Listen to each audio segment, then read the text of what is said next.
The marble pillar was cold against my shoulder blade, even through the thin fabric of my dress. The dress I'd chosen so carefully, believing somehow that the right shade of dusty blue might make me belong in the photographs. But there would be no photographs for me, not from this angle, not from behind this architectural afterthought that now served as my designated viewing post for my sister's perfect wedding. I could hear everything, though. That was perhaps the cruelest part. The rustling of silk, the soft gasp of admiration as Celeste glided past in her cathedral-length veil, the whispered compliments that floated through the air like champagne bubbles. So beautiful. Like a princess, the most stunning bride. Words that had followed my sister through life like devoted servants, while I walked in the silence they left behind. The chair beneath me creaked as I shifted, trying to catch a glimpse through the narrow space between the pillar and the wall. I could see fragments, the hem of a bridesmaid's dress, the glint of light on a patent leather shoe, someone's manicured hand reaching for a glass of wine. Life happening in pieces, just out of reach. Story of my existence, really. 28 years of this. 28 years of being the shadow to Celeste's sunshine. Though that metaphor gives shadows too much credit. At least they're acknowledged. At least they have a defined shape. I was more like air. Necessary, perhaps, but utterly unremarkable. The string quartet began to play, their notes climbing toward the vaulted ceiling of the Heritage Grand Ballroom. I knew this place well, had been here 3 months ago when Celeste did her final walkthrough, adjusting every detail with the precision of a surgeon. I'd stood beside her then, holding her purse, her water bottle, her phone, while she pointed at where each table would go, where the flowers would cascade, where the photographer would capture the perfect angles.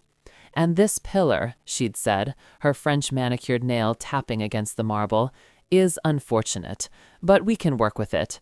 Maybe put someone there who won't be in the photos anyway. She hadn't looked at me when she said it. She didn't need to. The memory stung fresh as I sat here now, watching the ceremony through glimpses and echoes. The officiant's voice boomed with practiced warmth, talking about love and commitment, about two souls becoming one. Marcus, the groom, investment banker, Harvard MBA, everything our parents had dreamed of in a son-in-law, stood somewhere beyond my line of sight. I could picture him, though, tall, commanding, that particular brand of handsome that comes with good breeding and better dental work. I'd met him exactly 4 times. Each time he looked through me the way you look through a clean window, acknowledging the existence of something between you and your view, but not finding it worth focusing on. "Dearly beloved," the officiant began, and I closed my eyes. Dearly beloved, was I? Dearly beloved by whom, exactly? My parents, who had arrived an hour ago, rushed past my pillar without a glance, too busy basking in the reflected glory of their golden child's big day. My extended family, who had long ago learned to ask, "How Celeste?" before remembering to add, "And you?" The worst part was that I couldn't even properly hate her for it. Celeste hadn't made herself beautiful, she'd simply been born that way. Celeste hadn't asked to be intelligent and charming and athletic. The universe had simply decided to be generous. She was the kind of person who could eat cake for breakfast and maintain her figure, who could stay out until 3 a.m. and still look fresh at her 7 a.m. yoga class, who could be cruel without meaning to be because she genuinely didn't understand what it was like to be anything less than adored. Growing up, I'd collected moments of her casual cruelty like other children collected stamps. The time she'd donated my favorite dress to charity because it wasn't doing me any favors anyway. The birthday party where she'd introduced me to her friends as my sister, she's really good at math, as if that was both my only quality and somehow amusing. The Christmas she'd given me a gym membership wrapped in silver paper, smiling that brilliant smile while saying, "I thought this could be our thing together," knowing full well she'd never go with me. But here's what made it worse. She probably did think she was being kind. In Celeste's world, everyone wanted to be better, prettier, more like her. She couldn't conceive of someone wanting to simply be accepted as they were. A rustle of fabric pulled me back to the present. The ceremony was progressing. Through my sliver of visibility, I caught sight of our cousin Diana, dabbing at her eyes with a handkerchief. Diana, who had once told me at a family barbecue that it must be so hard having such a beautiful sister, as if beauty were a finite resource and Celeste had simply taken my share. The vows began. Marcus's voice, deep and assured, promising to love and cherish. Then Celeste's, musical and perfect, each word placed like a pearl on a string. I knew she'd practiced them. I'd heard her, late at night in our childhood home last week, standing before the bathroom mirror, adjusting her inflection. In sickness and in health. In sickness and in health. In sickness and in health. Each iteration slightly different, until she found the exact tone that suggested depth without sacrificing sweetness. Everything about Celeste was practiced, curated. Even her spontaneity was rehearsed. I was perhaps the only person who knew this, the only one who had seen her Google how to laugh naturally in photos or practice her surprised face before opening gifts. The only one who knew she'd had her wedding dress taken in and let out 3 times, not because of weight fluctuation, but because she'd found microscopic imperfections in the fit that no one else would ever notice. You may kiss the bride. The room erupted in applause. I clapped too, my palms meeting in hollow sounds that no one would hear over the joy of 200 other guests. The music swelled, Pachelbel's canon, because of course, and I could hear the rustle of movement as the couple made their way back down the aisle. They passed my pillar. For one brief moment, I saw them fully. Celeste, radiant in Vera Wang, her smile so bright it could power the chandelier above us. Marcus, his hand possessively on her lower back, already playing the part of devoted husband. Neither looked in my direction. I might as well have been part of the pillar itself, marble and silent and built into the architecture of the day.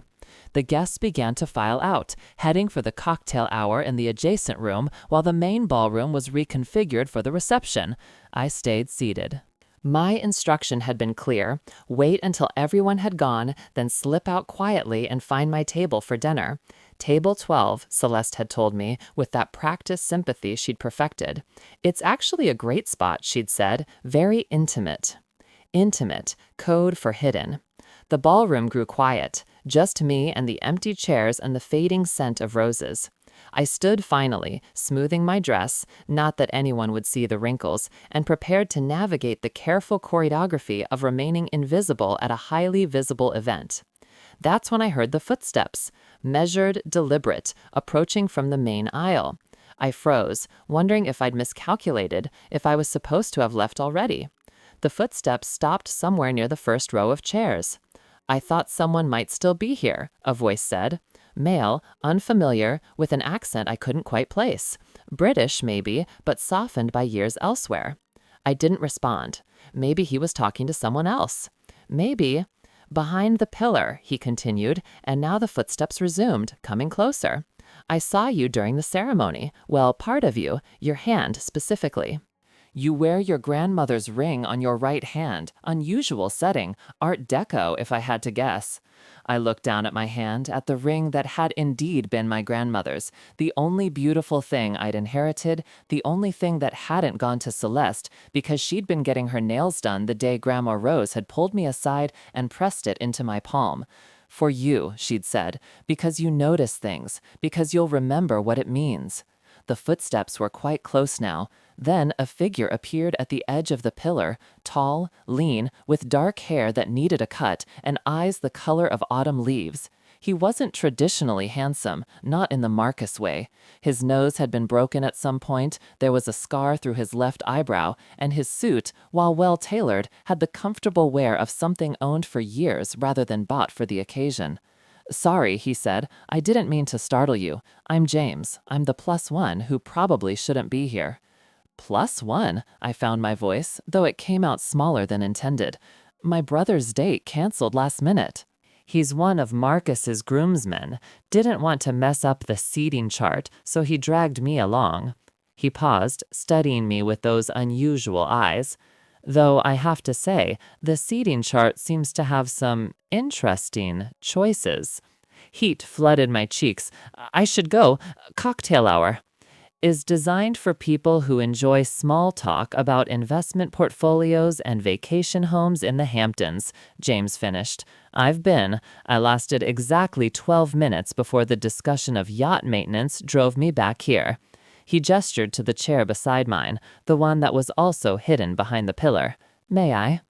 I should have said no, should have maintained the careful invisibility I'd been assigned, but something about the way he asked, not with pity, but with genuine interest, made me nod. He sat, long legs folding with surprising grace. Up close, I could see that his eyes weren't just one color, but several, brown and gold and green, like looking through leaves at sunlight. "You're Celeste's sister," he said, not a question. "How did you—" "The bone structure is similar." "But that's where it ends," he said it matter-of-factly, without the usual follow-up of how beautiful Celeste was, how lucky I was to have such a gorgeous sister. "We're very different," I said carefully. "I imagine so." He was quiet for a moment. Then, "I watched you during the ceremony. You were taking notes, weren't you? In that small notebook you kept hidden in your lap." I stared at him.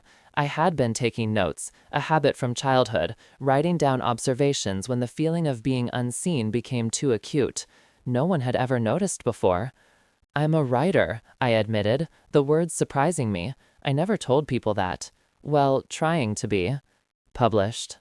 "Some pieces, literary magazines mostly, nothing that pays the bills." "The best writing rarely does, at first." He shifted slightly, and I caught the scent of his cologne, or maybe it wasn't cologne, maybe it was just him, cedar and paper and something like rain. "What were you writing during the ceremony?" I looked down at my hands, at Grandma Rose's ring catching the light. "Observations, the way Diana holds her husband's hand like she's afraid he'll float away. The fact that Marcus's mother has been checking her phone every 30 seconds. How the florist tried to hide the wilting gardenia in Celeste's bouquet by turning it toward her dress." "You saw all that from behind the pillar?" "You see more when no one knows you're watching," I said, "when you're not part of the performance."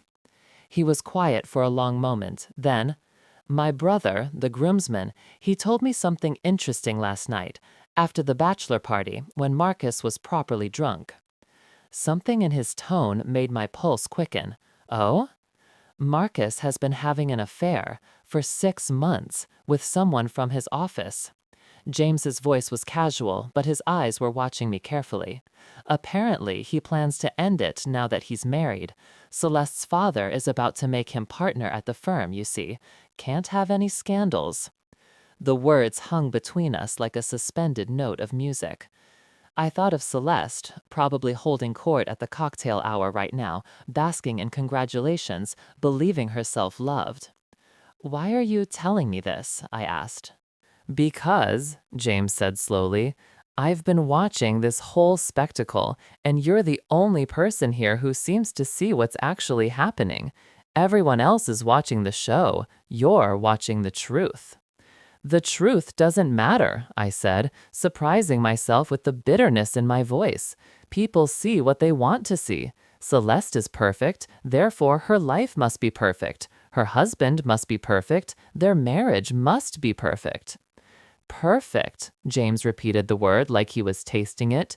Interesting word. From the Latin perfectus, completed, finished. Something that's perfect can't grow, can't change. It can only maintain or deteriorate.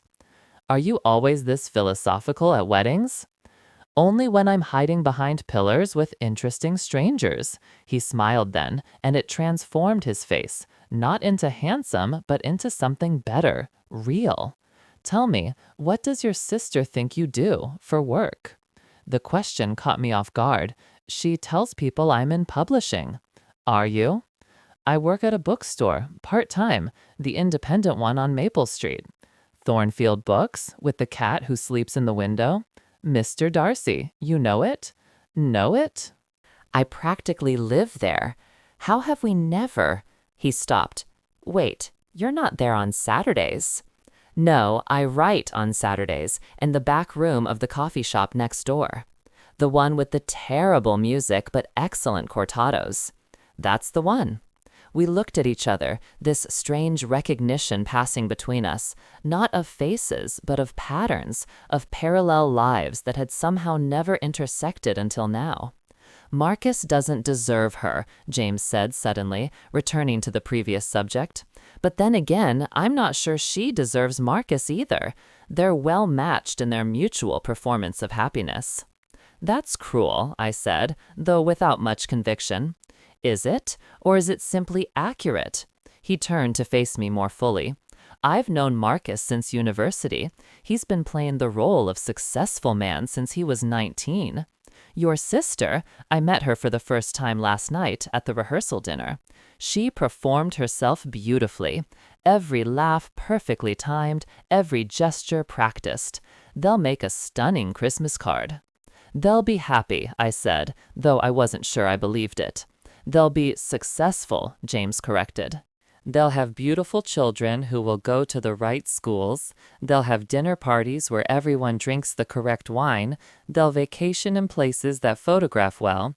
And in 5 years, maybe 10, they'll look at each other across their marble kitchen island and realize they've never had a real conversation. The band began to play in the other room, the cocktail hour winding down, the reception beginning. I should go, should take my place at table 12, the intimate table, the hidden table. What's your name? James asked. I realized I never asked. Margaret, I said, but everyone calls me Maggie. Except Celeste. She calls me Mags, like I'm a car part. Margaret, he repeated, ignoring the nickname, from the Greek marguerites. Pearl, something beautiful formed through irritation and time. You just happen to know etymology? I just happen to be a professor of linguistics on sabbatical, writing a terribly boring book that approximately 12 people will read. He stood, extending his hand. Come on, Margaret, let's go be invisible together at table 12.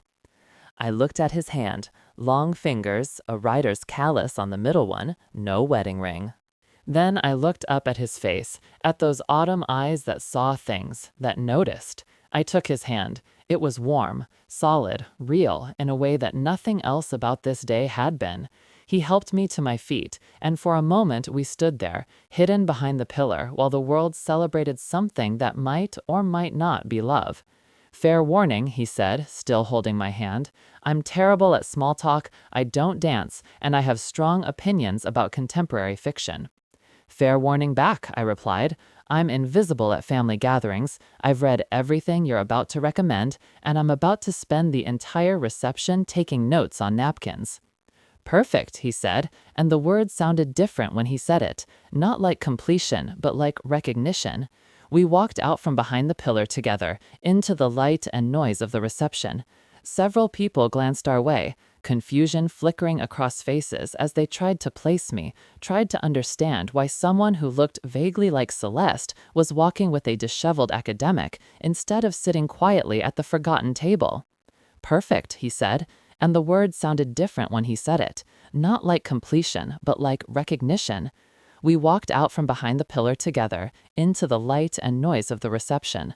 Several people glanced our way, confusion flickering across faces as they tried to place me, tried to understand why someone who looked vaguely like Celeste was walking with a disheveled academic instead of sitting quietly at the forgotten table. Aunt Patricia actually did a double take, her champagne glass pausing midway to her lips. I could see her mind working. Is that Margaret? But why is she? Who is he? What is happening?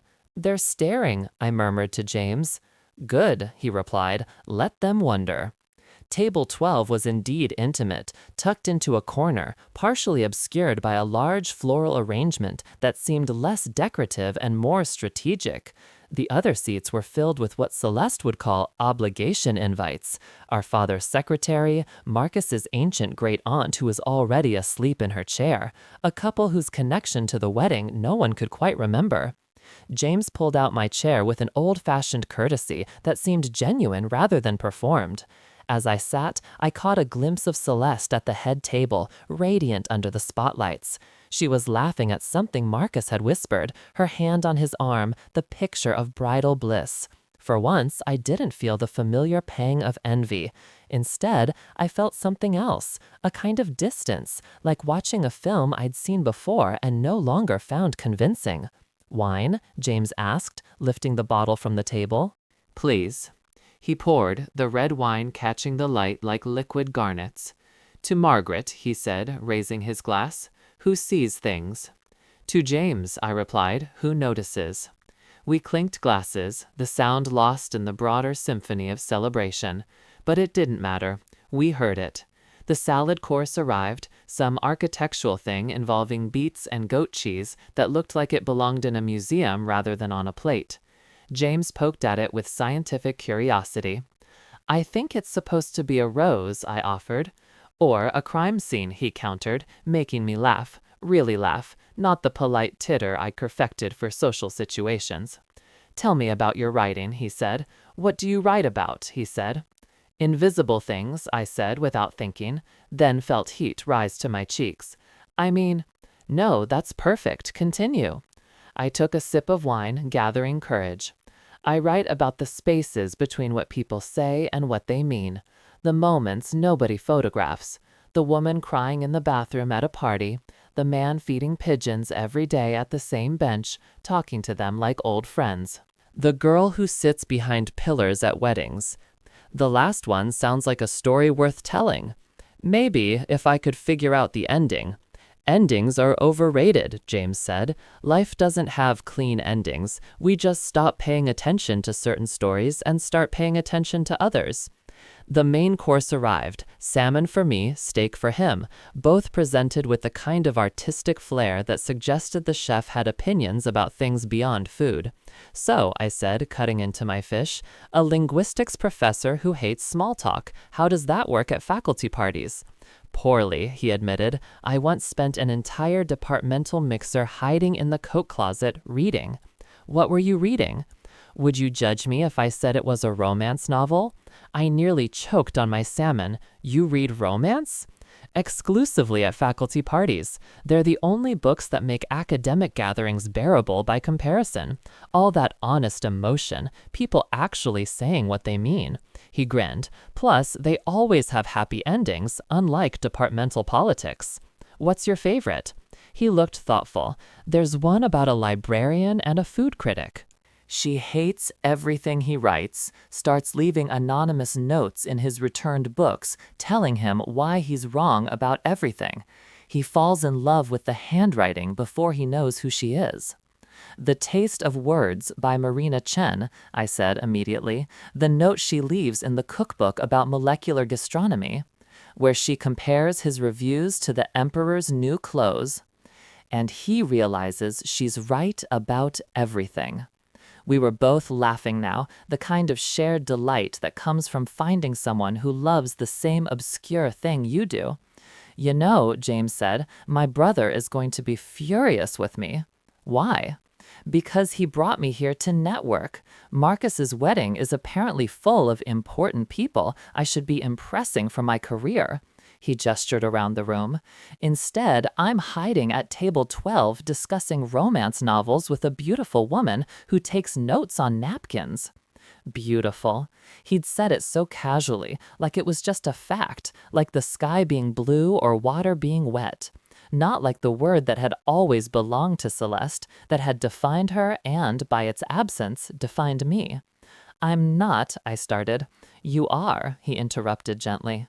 "But more importantly, you're interesting. Do you know how rare that is? Look around this room. 200 people, all performing themselves, all saying the right things. And then there's you, hiding behind a pillar, seeing everything." The band had started playing, something jazzy and sophisticated that encouraged the older guests to take to the floor. I watched my parents dance, my mother's face tilted up adoringly at my father, both of them basking in the success of having produced Celeste. They looked happy. Maybe they were happy. Maybe that was enough. "Marcus is giving a speech," James observed, nodding toward the head table where the best man had stood up, champagne glass in hand. We turned to watch as Marcus's best friend, Tyler, Taylor, began the standard best man routine. The story of how Marcus and Celeste met, at a charity gala, of course, how he knew immediately she was special, she was wearing Dior and had just been featured in the society pages. How their love was an inspiration, they looked good together in photos. Notice what he's not saying, James murmured. Nothing about how she makes him laugh, nothing about shared dreams or private jokes. Nothing about the small daily kindnesses that make a marriage. It was right. It was all surface, all performance. Beautiful, empty words for a beautiful, empty union. Then it was Marcus's turn. He stood, commanding the room's attention with the ease of someone used to being listened to. His speech was polished, practiced, probably literally, knowing Marcus. He thanked everyone for coming, complimented Celeste's beauty, of course, told a funny story about their first date that I was certain had been edited for maximum charm. "And I want to thank my new family," Marcus said, his voice carrying across the ballroom. "The Hawthorns have welcomed me with open arms. Robert, Patricia, I couldn't ask for better in-laws." My parents beamed, Celeste glowed, and I wasn't mentioned. Not a word. Not even a generic, and of course Celeste's sister. It was as if I didn't exist. I felt James's hand cover mine on the table. Not pity, something else. Solidarity, maybe. Recognition of erasure from someone who knew what it felt like to not quite fit. "He's an ass," James said quietly. "He's just following Celeste's lead," I replied, surprised by my own calm. "I'm not part of the image they're creating. Their loss." Celeste stood for her turn, and I have to give her credit. She was magnificent. The light caught her dress, her skin, her perfectly styled hair. She was every inch the bride from a magazine cover. Her speech was gracious, touching without being too emotional, funny without being improper. She thanked everyone who mattered, told the story of Marcus's proposal, in Paris, at sunset, of course, and painted a picture of their future that sounded like an advertisement for happiness. "I'm so blessed," she concluded, tears that wouldn't disturb her makeup gathering in her eyes, "to be surrounded by so much love." The room erupted in applause. I clapped too, out of habit more than enthusiasm. James didn't clap at all. "You know, it's interesting," he said as the applause died down and the band started up again. "She never once said she loved him." I thought back through the speech. He was right. She'd said she was blessed, fortunate, excited for their future, but never the word love. "Maybe she said it in the ceremony," I offered. I couldn't hear everything from behind. "She didn't," James said. "I was in the third row. She said she chose him, admired him, looked forward to their life together, never love." The dance floor was filling now. Celeste and Marcus moved through their first dance, choreographed, of course. They'd taken lessons. I knew because Celeste had complained about Marcus stepping on her feet during the first session, had made him practice in our parents' living room until he could execute the steps perfectly. "Do you dance?" James asked. "Not at family weddings." "What about at the weddings of people you don't particularly like while hiding at table 12 with strange academics?" I looked at him, this odd, observant man who had somehow seen me when I was literally hidden. That's very specific. I'm a linguist. Specificity matters. He stood, extending his hand again. Around us, the forgotten guests at table 12 were lost in their own worlds. The great-aunt still sleeping, our father's secretary checking her phone, the mystery couple arguing quietly about directions home. I took his hand. He led me not to the main dance floor, but to a small space near the French doors that opened onto the terrace. Half hidden by another unfortunate pillar and a large potted palm, it was like our own private ballroom. "I should warn you," he said, placing one hand on my waist. I wasn't lying about being a terrible dancer. "I should warn you back," I replied. "I've been taking notes on napkins all evening and my hands are covered in ink." "Perfect," he said again, and we began to move. He was not, in fact, a terrible dancer. He was unpracticed, perhaps, but there was something genuine in the way he moved, something unperformed. We swayed more than danced, finding our own rhythm that had nothing to do with the music. "Tell me something true," he said suddenly. "What?" "Something true, something you've never told anyone." I thought for a moment.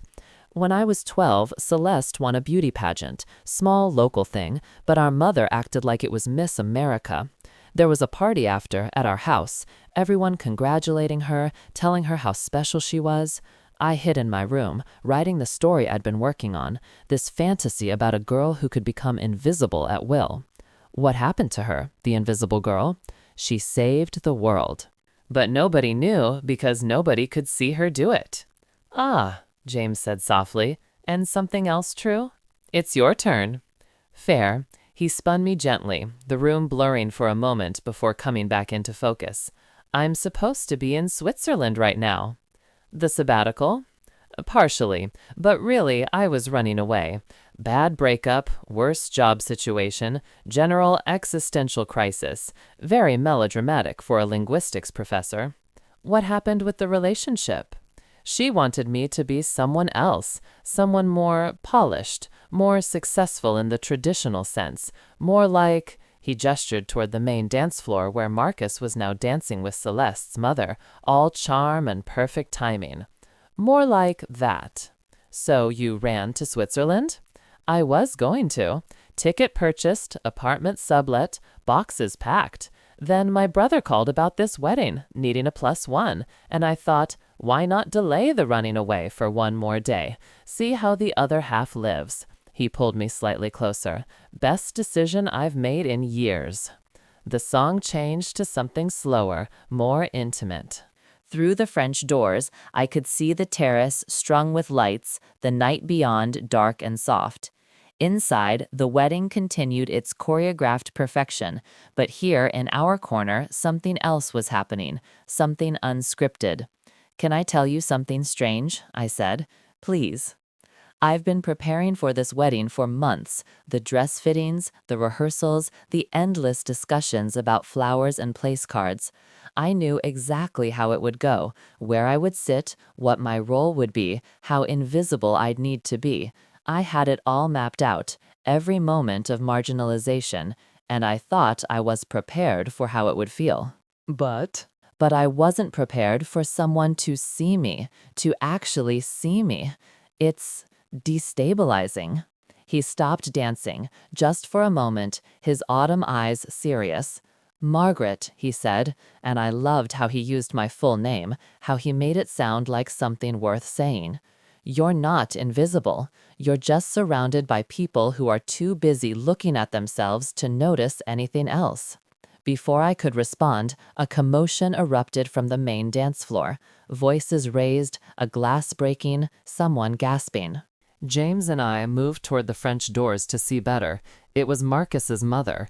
She was standing in the middle of the dance floor, her phone in one hand, her face white with rage. Marcus was beside her, trying to take the phone, his own face shifting from confusion to horror. How could you? She was saying, loud enough for half the room to hear. At your wedding? She's sending you messages at your own wedding?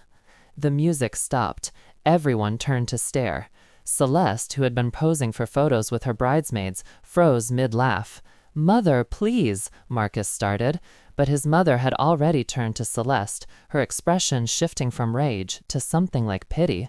My dear, I'm so sorry, but you need to know. You need to see what he... Mother, stop! Marcus grabbed for the phone, but she pulled away, accidentally hitting the speaker button in the struggle. A woman's voice filled the ballroom, breathy and intimate. Miss you already, baby. Can't wait until you're back from the honeymoon. Remember, she doesn't have to know. She never has to. Marcus finally got the phone, ending the message, but it was too late. The words hung in the air like smoke from a blown-out candle. Celeste stood very still, her perfect composure held by will alone. I knew that stillness, had seen it before when we were children, when she'd broken our mother's favorite vase and stood frozen, calculating the best response, the best performance of innocence or contrition. Celeste, Marcus started toward her, his hands out, placating. It's not, she's just a colleague who... Stop. Celeste's voice was quiet but carried. She looked at him, really looked at him, maybe for the first time. Then she laughed, not her practiced laugh, but something raw and bitter. A colleague. Of course. The room was silent, 200 people holding their breath. This wasn't in the script. This wasn't part of the performance. I found myself moving forward, drawn by instinct or habit. But James caught my arm gently. "Wait," he murmured. "Let her choose how to handle this." Celeste looked around the room, at all the faces watching her, waiting to see what she would do. Her gaze swept over the crowd and for one brief moment landed on me. Something passed between us. Not warmth exactly, but recognition. For once, she was the one exposed, the one everyone was really seeing. She straightened her spine, lifted her chin, gestures I recognized from 1,000 other moments when she'd had to perform strength. "Well," she said, her voice carrying that same practiced sweetness she'd used in her vows, "I suppose the party's over." She picked up her skirts and walked, not ran, walked out of the ballroom, her head high, her veil flowing behind her like a banner. The crowd parted for her, Moses and the Red Sea and designer clothing. Marcus started to follow, but his best man caught his arm, shaking his head. The groomsmen closed ranks around him, damage control mode activated. The room exploded into whispers, everyone turning to their neighbor with shock, with gossip, with the kind of horrified delight that comes from watching someone else's perfect life shatter. "We should go," James said quietly. I looked at him, this strange, wonderful man who had found me behind a pillar. "Go where?" "Anywhere but here. This is about to become very ugly." He was right. Already I could see my parents moving through the crowd, my mother's face a mask of social horror, my father pulling out his phone, probably calling his lawyer. The wedding coordinator was frantically trying to get the band to play something, anything, to fill the horrible silence. I started, not sure what I should do. Check on Celeste? Stay for my parents? Disappear like I'd planned? "You should come with me," James said firmly. "You've played your part in this family drama long enough." We slipped out through the French doors onto the terrace. The night was cooler than expected, autumn asserting itself. The light strung overhead swayed slightly in the breeze, casting moving shadows on the stone floor. "My coat," I said. "It's here." James shrugged off his suit jacket, draping it around my shoulders. It smelled like him, cedar and paper and rain. We walked to the edge of the terrace, where a stone staircase led down to the hotel's gardens. In the distance, I could hear sirens. Nothing to do with the wedding, just the city being the city. Life continuing despite the small tragedy playing out in the ballroom. "Did you know?" I asked. "About the colleague?" I suspected. Marcus was too careful with his phone, too vague about his evenings. And the way he looked at Celeste, like she was an acquisition, not a person. "She knew too," I said, realizing it as I spoke. She had to know. Celeste notices everything when it comes to how people see her, how they treat her. She thought she could make it perfect anyway, through sheer force of will. "The curse of beautiful people," James said. "They think beauty is enough to hold things together." We reached the bottom of the stairs. The garden stretched before us, paths winding through roses and hydrangeas, everything silver in the moonlight. From here, we could barely hear the chaos in the ballroom above. "I should feel sorry for her," I said. "My sister just got humiliated at her own wedding. I should feel something." "What do you feel?" I thought about it, really thought about it. Free. I feel free, like I've been released from a play I never auditioned for. "Good," James took my hand again, and this time it felt different. Not like rescue, but like recognition. "Now, Margaret, who sees things, what would you like to do with your freedom?" I looked back at the hotel, lit up like a cake, all that performed happiness now curdling into scandal. Then I looked at James, at his crooked nose and autumn eyes, at the way he stood like he had nowhere else to be but right here, right now, with me. "There's an all-night diner about 6 blocks from here," I said. "Terrible coffee, excellent pie, and absolutely no one from this wedding would ever think to go there." "Perfect," he said, and we began walking.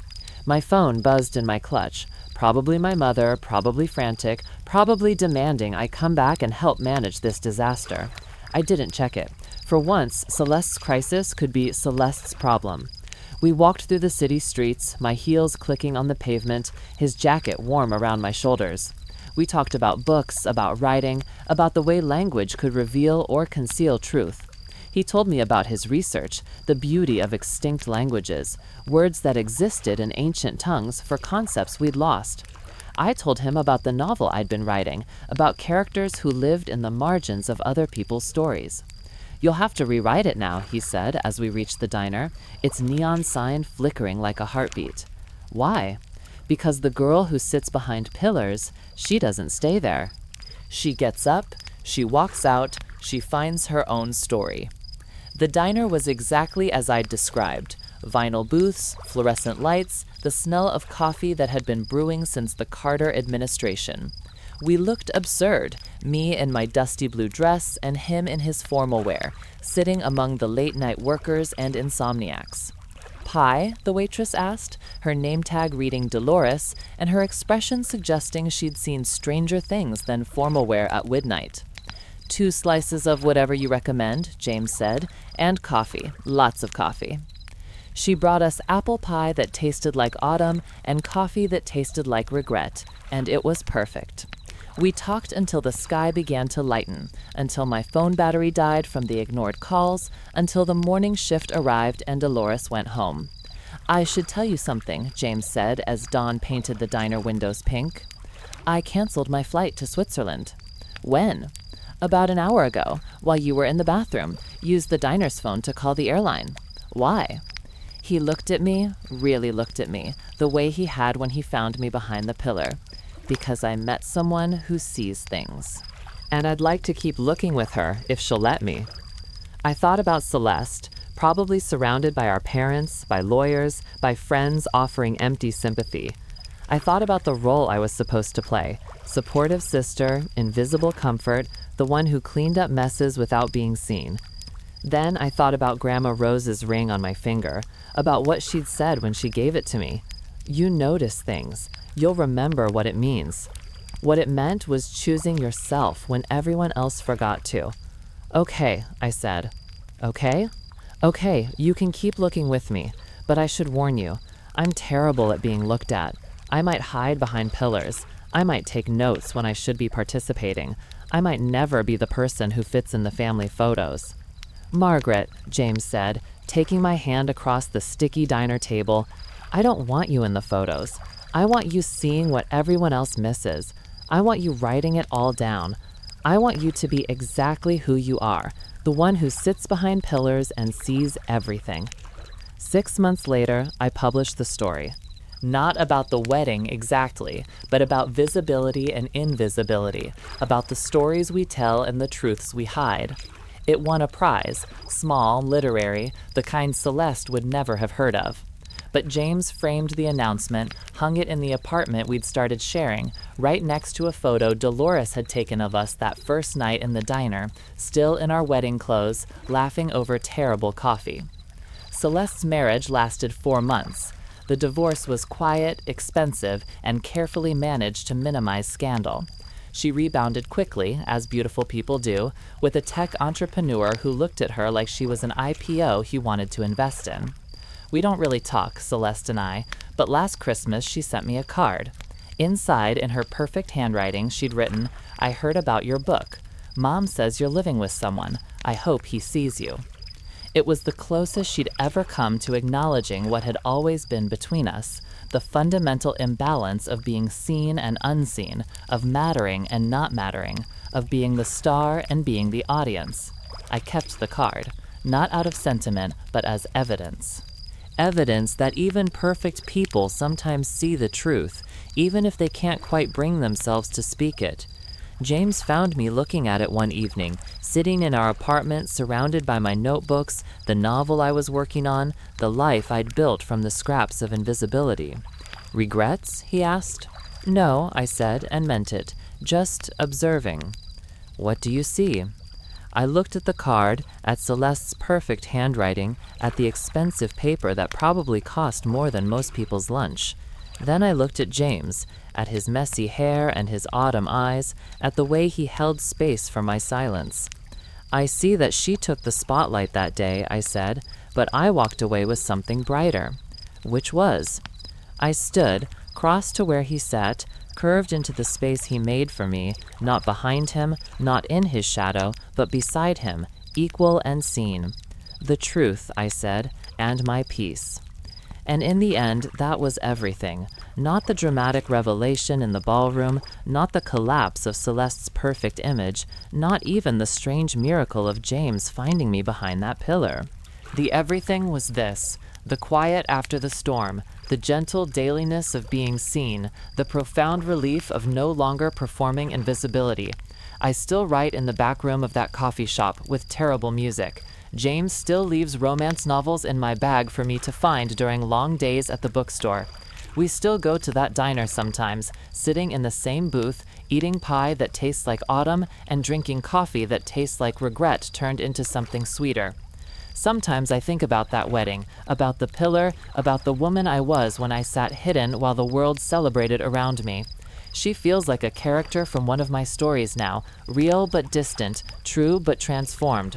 The pillar is still there, of course. The Heritage Grand Ballroom hasn't changed. Other weddings happen there every weekend. Other sisters sit hidden. Other strangers perhaps find each other in the shadows of architectural afterthoughts.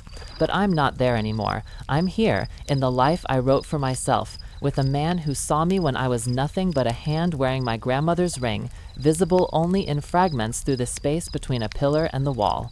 He was right, that night in the diner. The girl who sits behind pillars doesn't stay there. She gets up, she walks out, she finds her own story. And sometimes, not often, but sometimes, that story is better than anything she could have imagined when she was sitting in the shadows, taking notes on napkins, watching other people live their perfect, performed lives. The last time I saw Celeste was at another family wedding, our cousin Diana's daughter, a garden party affair where no one could hide behind pillars because there weren't any, just open sky and honest sunlight, and nowhere to disappear. She looked beautiful, of course, she always would, but there was something different, a carefulness around her eyes, a practiced quality to her smile that had always been there, but now seemed heavier, more conscious. "Margaret," she said when she saw me, using my full name for perhaps the first time in our lives. "Celeste." We stood there, sisters who had never really been sisters, looking at each other across the distance of different choices, different truths, different kinds of visibility. "I heard you're getting married," she said, "to the professor." "Small ceremony," I replied. "Just a few friends. You know me, not one for spotlights." She smiled, a real smile this time, tired but genuine. "No," she said, "you never were." She started to walk away, then turned back. "That night," she said, "my wedding, you were behind the pillar." It wasn't a question, but I answered anyway. "Yes. I knew you were there. I always know where you are at these things. It's like I can't properly perform unless I know you're watching." "You don't need an audience anymore, Celeste." "No," she agreed, "but old habits." She walked away then, into the garden party, into the light, into the life she'd chosen or that had chosen her. And I watched her go, this beautiful sister, who had been my shadow even as I was hers, who had defined me by contrast, by absence, by all the things I wasn't. James found me a few minutes later, handed me a glass of champagne that I didn't really want but took anyway. "You okay?" he asked. She knew I was there, behind the pillar. She always knew. "Does that change anything?" I thought about it, really thought about it. "No," I said finally, "it doesn't. Because knowing and seeing are different things." Celeste knew I was behind the pillar, but James saw me there. Celeste knew I existed, but James saw that I mattered. The difference was everything. We left the garden party early, walked through the city as the sun set, painting everything golden. We talked about the book I was writing, about the sabbatical he was planning, to Boston this time, not Switzerland, and I was going with him. About the small wedding we were planning where no one would be hidden, where everyone would be exactly where they could be seen. "No pillars," I said. "No pillars," he agreed. "Although if there were, I'd sit behind them with you." "I know," I said, and I did know. That was the miracle of it. Not that I'd been found, but that I'd been found by someone who would have been happy to stay hidden with me, who didn't need me to be visible to everyone, just to him. We got married 6 weeks later, in the back room of Thornfield Books, surrounded by stacks of novels and the smell of old paper and Mr. Darcy the cat sleeping in a patch of sunlight. 12 people came. Dolores from the diner made the cake. My parents attended, bewildered but trying. Celeste sent a gift, a beautiful crystal vase that I actually liked, with a card that just said, "Be happy." And I am, will be, not the perfect, performed happiness of spotlights and speeches, but the quiet kind, the kind that lives in the margins, in the spaces between what people say and what they mean, in the stories we tell ourselves when no one else is listening, the kind of happiness that comes from being seen, really seen, and loved not despite what someone finds, but because of it, the kind that doesn't need pillars to hide behind, but doesn't mind if they're there, the kind that knows the difference between being alone and being lonely, between being invisible and being unseen, between taking the spotlight and walking away with something brighter. My story could end here, with the wedding, with the happiness, with the neat resolution of the girl behind the pillar finding her way into the light. That would be the performed ending, the one that fits the narrative shape we expect from stories about invisible sisters and perfect brides and strangers who take our hands. But life doesn't end with weddings. It continues, mundane and miraculous, difficult and delightful, performed and true. So let me tell you what happened after. James and I went to Boston. He researched dead languages while I wrote in a coffee shop near Harvard Square that had excellent music and terrible cortados. We lived in a tiny apartment with radiators that clanged and windows that didn't quite close and a view of a brick wall that turned gold in the afternoon light. I published my novel. It did well enough. Good reviews, decent sales, the kind of quiet success that wouldn't impress Celeste but meant everything to me. At the book launch, held in a small bookstore that smelled of dust and possibility, James stood in the back, watching me read, seeing me be seen by strangers who didn't know I'd once sat behind pillars. "You were luminous," he said afterward, and I believed him, because James didn't lie, didn't perform, didn't say things just to say them. Celeste had another wedding, bigger than the first, if possible. This time she didn't hide me behind a pillar, she didn't invite me at all. Our mother was horrified, but I understood. We were free of each other now, released from the binary of beautiful and plain, visible and invisible, star and audience. She could perform without knowing I was watching. I could exist without being defined by her light. The strange thing was, without Celeste as my constant contrast, I began to see myself differently. Not as beautiful, I would never be beautiful in that conventional spotlight way, but as particular, specific, worth looking at for reasons that had nothing to do with comparison. "You have a face that changes," James told me one morning, watching me write. "Every thought shows. It's like watching weather move across a landscape." "That sounds terrible," I said. "It's wonderful," he corrected. "You can't hide anything. You're the most honest face I've ever seen." Honest. Not beautiful, not perfect, but honest. I could live with that. 3 years after the wedding behind the pillar, James's research was published. His book about dead languages sold approximately 12 copies, as he'd predicted, but one of those copies ended up in the hands of someone at the BBC, and suddenly he was being asked to do a documentary about words we've lost, concepts that no longer exist in modern language. "You should write the script," the producer said when James introduced me at the initial meeting. "He's brilliant, but he can't write for normal humans. You can translate him." So I did. We traveled to Iceland and Greece and remote parts of Scotland, finding the ghosts of dead words, the shadows of lost meanings. I wrote about languages that had 20 different words for snow, but none for loneliness, about cultures that had no past tense because they believed all time existed simultaneously, about people who had words for concepts we couldn't even imagine because we'd never thought to name them. "There's a word," James told me one night in Reykjavik, the northern lights painting the sky impossible colors. In Old Norse, raun, it means the moment when you understand something you've always known but never recognized. "Use it in a sentence," I said, the old game we played with new words. The woman behind the pillar experienced raun when the stranger took her hand. She had always been worth seeing. She just hadn't known it until someone saw her. That's cheating. You can't use our story as the example. Why not? All words are stories. All stories are attempts to name things that don't have words yet. The documentary was improbably a success. Not viral, not the kind of thing Celeste's friends would watch, but it found its audience. People who loved words, who understood that language was the way we made sense of existing, who knew that losing words meant losing whole worlds. At the London premiere, I wore the dusty blue dress, the same one from Celeste's wedding. James laughed when he saw it. Reclaiming it, he asked. Rewriting it, I said, and I was. The dress that had made me invisible at one event made me visible at another. Not because the dress had changed, but because the context had, because I had. After the premiere, there was a party, the kind where people stand around with wine and small talk about large ideas. I was standing by the window, watching the Thames move dark and eternal below, when I heard a familiar voice. Margaret? I turned. It was Marcus. Older, a little heavier, the kind of tired that comes from realizing your life is smaller than you'd imagined it would be. Marcus. He looked uncomfortable, holding his wine like a shield. I saw the documentary. It was unexpected. Most true things are. I wanted to apologize for the wedding, for not acknowledging you, for marrying my sister when you were in love with someone else. He flinched. That too. Are you still with her, the colleague? No, that ended badly, as these things do. He took a sip of wine.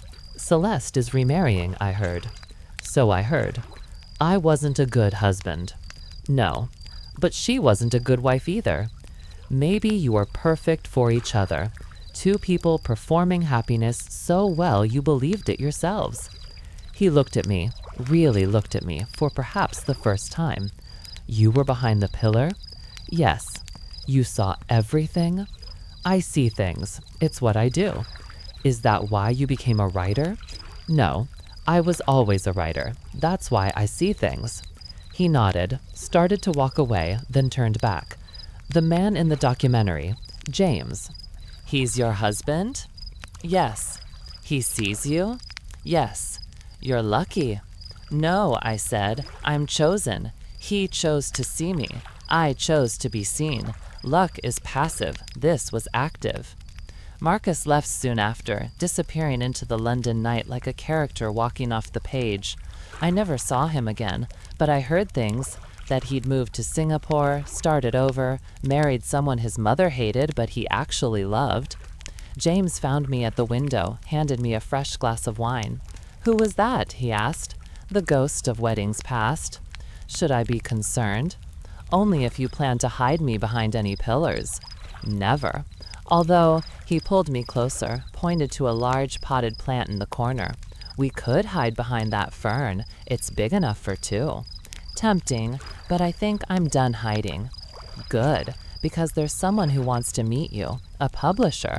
She loves your novel, wants to talk about the next one. The one about the woman who writes other people's love letters. That's the one. I looked at the party, at all these people who had come to celebrate words and the people who loved them. None of them knew I'd once been the invisible sister, the one seated behind pillars, the one not worth mentioning in wedding toasts. To them, I was just Margaret the writer, James's wife, the woman who had translated dead languages into living stories. Okay, I said, but first, one more minute, just us. We stood by the window, watching London live its ancient life below. Somewhere in this city, Celeste was probably at another party, being beautiful, being seen, being exactly who she'd always been. And that was fine. That was her story. This was mine. 5 years now since the wedding behind the pillar. 5 years of choosing to be seen, of writing stories about invisible things, of loving someone who noticed hands wearing grandmother's rings. I'm working on my third novel now. It's about two sisters who speak different languages, not literally, but essentially. One speaks in performance, the other in observation. One needs to be seen by everyone, the other needs to be seen by someone. They love each other and hate each other, and mostly they misunderstand each other. Is it about Celeste? James asks when he read the first draft. No, I said. It's about the space between us, the gap. The place where one kind of visibility ends and another begins. Does it have a happy ending? It has a true ending. That's better. Last week, I got a letter. Handwritten, expensive paper, Celeste's perfect penmanship. I read your book, she wrote, the second one, about the woman who writes other people's love letters. There's a scene where she's at a wedding, watching from the edges. It made me think of us, of you, of all the times I put you behind pillars, real and metaphorical. I won't apologize because I don't think you want apologies, but I want you to know, I see it now, what I did, who I was, who I still am probably, but at least now I know it. Your book made me know it. Words doing what words do, I suppose, making the invisible visible, even to people who don't want to see. I kept the letter, filed it with the others, the acceptance letters from publishers, the love notes from James, the pictures Dolores sends from the diner where we still sometimes go to eat pie and remember the night everything changed. They're all part of the same story, really. The one about the girl behind the pillar who stood up, walked out, and found that the world was full of people who knew how to see, if only you let them. James is teaching again now, at Harvard, undergraduate courses where he makes 18-year-olds fall in love with dead words. He comes home with stories about their faces when they realize that losing language means losing ways of being human. We should have children, he said recently, apropos of nothing, while we were cooking dinner in our apartment that now has windows that close and radiators that don't clang. Should we? I'd like to raise people who see things, who know the words for everything, even the invisible stuff. Especially the invisible stuff. So, okay, but no hiding them behind pillars. Never. Although a strategic potted plant. James. Kidding, mostly. This is where the story ends, I suppose. Not with a wedding or a baby or a bestseller or any of the traditional markers of happiness. Just with this. A quiet life built on the radical act of seeing and being seen. I think about that woman behind the pillar sometimes, the one I was 5 years ago. Sitting in her dusty blue dress, taking notes on napkins, believing herself invisible. I want to tell her, wait, just wait. Someone is coming. Someone who will see your grandmother's ring and know it means you notice things. Someone who will sit with you behind the pillar and make it feel like the best seat in the house. But she wouldn't believe me. She needed to live it to know it was possible. So instead, I write it. In novels and scripts, and sometimes, late at night, in letters to no one that are really letters to everyone who has ever felt unseen. I tell them what Grandma Rose told me, what James showed me, what that night behind the pillar taught me. You are not invisible. You are just waiting for someone who knows how to look. And sometimes, if you're very lucky, they'll take your hand in the middle of someone else's perfect moment and make it yours instead. Not by putting you in the spotlight, that was never the point, but by sitting with you in the shadows and making you realize that the shadows were never the problem. The problem was being there alone. The wedding behind the pillar was supposed to be Celeste's perfect day. And it was, I suppose, in its own performed and broken way. But it was also my beginning, the place where my real story started.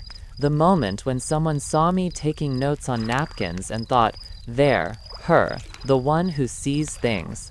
She took the spotlight that day, but I walked away with something brighter, the truth and my peace.